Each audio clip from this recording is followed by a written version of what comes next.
TCI is brought to you by Northern Afleet, standing at tailor-made stallions, sire of 5 millionaires and 6 Grade 1 winners. Find out more at northernafleet.com.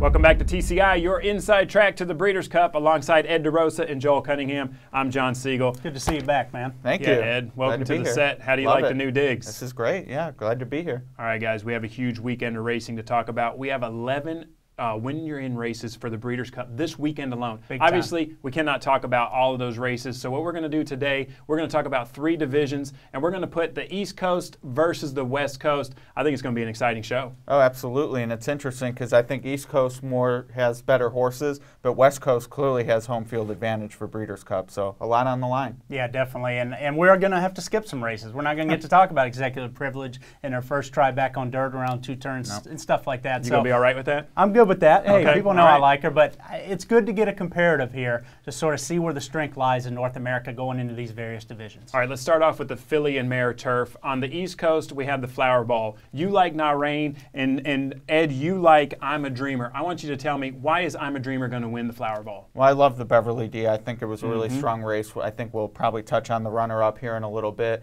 I'm a Dreamer beat that one, and I just think she's the better horse in a deep field. I was a little concerned about Haley Turner at Arlington, not so much at Belmont, much more close to what she faces on those European courses. So I'm with I'm a Dreamer. Yeah, I agree with that. Good, current, established North American form. I think that's what the Beverly D was. I mean, I certainly love Marketing Mix, your runner-up in there. So the filly that had some European form, that has beaten her now, running around left-hand turns, you have to like her. The other European, for me, Narain, I just think she's rounding into better form. She's going to be obviously a better price. You can tell they probably pointed for that filly and mare turf. She was your runner-up last year. Now, Perfect Cheryl probably wasn't, you know, she's going to have to run a little better this year, obviously, to take down the filly and mare turf. But I'll give Narain an outside chance, but I definitely like the Euros. All right, guys, on the West Coast, you guys both mentioned her. It's Marketing Mix. My question is, do you guys think Marketing Mix or your winner of the Flower Ball has a better chance to win the filly and mare turf?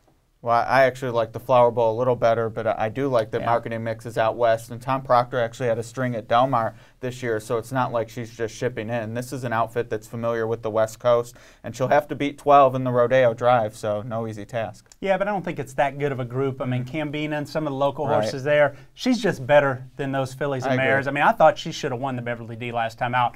Got going a little late. I thought she finished very well to run by the winner, you know, after the wire.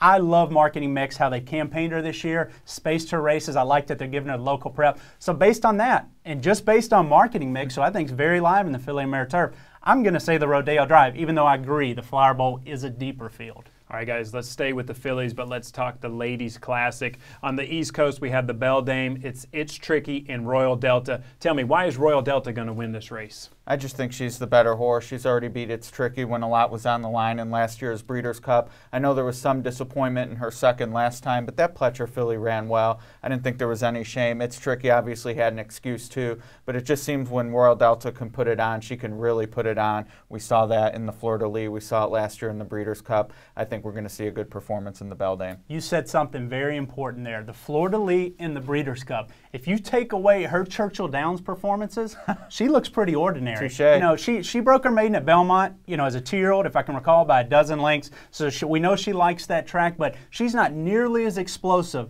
anywhere other than Churchill Downs. So for that fact, does seem to be that way. It's Tricky. Remember last year in the Acorn? You know, around one turn, or you know, the race she won around one turn over Turbulent Descent. Right. I'll tell you what, in the mud.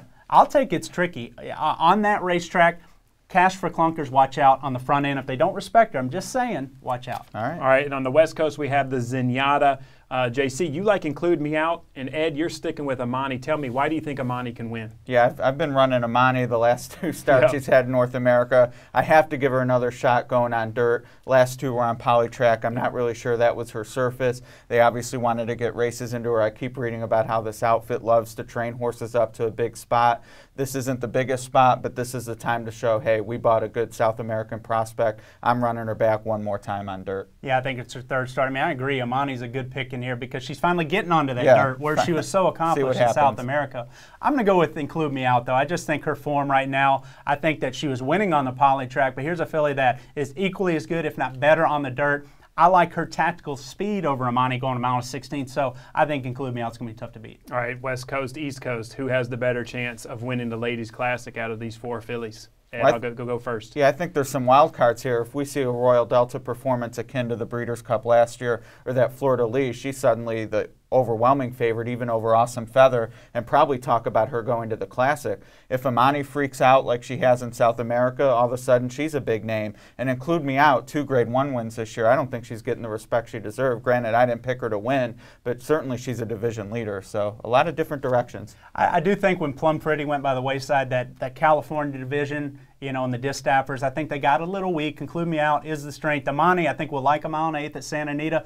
But the bottom line is the strength is on the East Coast. I mean, Royal Delta, it's tricky. 2 really classy, fast, established fillies that'll get a mile and 8. And we're not even talking about Awesome Feather, who might be your favorite in the race now. You know, the cotillion runners, Questing, My Miss Aurelia. Right. I think, without a question, the strength's on the East Coast. All right, guys, the marquee races of the weekend have to be the Jockey Club Gold Cup and the Awesome Again. In the Jockey Club Gold Cup, you guys, you like Fort Larned and you like San Pablo. Tell me, Ed, why is San Pablo going to win the Jockey Club Gold Cup? This just, to me, seems like a textbook Todd Pletcher type move. He's training this horse up to a big fall. I love the race in the Island at Monmouth, and at the price, I'm going for him. I just think that there's been a lot of parity, and I have to take 10 or 15 to 1. All right, JC, same question. If San Pablo wins the Jockey Club Gold Cup, I'll shine your shoes on the show next weekend. The only thing he's going to do is maybe throw a wrench in my horse's plans, which is Fort Larned. Where's the speed in the race? Pace makes the race. And I tell you what, if Fort Larned, the great form he's in right now, if he, with his speed, if he's able to get a commanding lead in there, and the only horse I think that can go with him maybe early is San Pablo.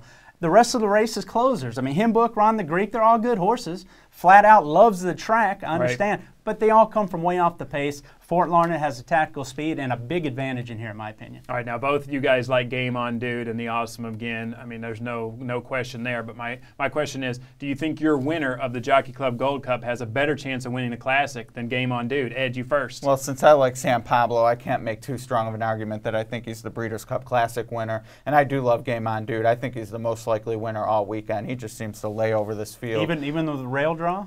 Well, I mean, the rider change, I think, makes up for the rail draw. There. So if you're balancing it out, I think he comes out ahead. And at a mile and an eighth, I think, you know, mile and a quarter will be the challenge. And Fort Larned certainly will give him a tussle up front. But he's the most likely winner this weekend. And nobody's talking about Richard's kid now. They think he's just a poly-track horse. But I tell you what, he's got Gomez. There's other speed in that race. If Game On Dude gets a compromised trip on the inside, and there's speed that goes early, I'm just saying, watch out. You could see something wild happening from off the pace. But I agree. Big rider move up. Game On Dude's a different animal this year. He's your favorite in that Classic division. I expect him to win. Let me say this, though. Why I don't expect Flat Out, Ron the Greek, and Himbook, why I don't expect them to win, because I think they're up against it from a pace perspective this weekend. I do think all three have a shot going a mile and a quarter in November with a legitimate pace in the Classic. I agree with that. All right, thank you guys. This has been fun with the East Coast, West Coast angle. And thank you guys for watching. Make sure you come back next week. Hey, we'll see if JC has to shine Ed's shoes.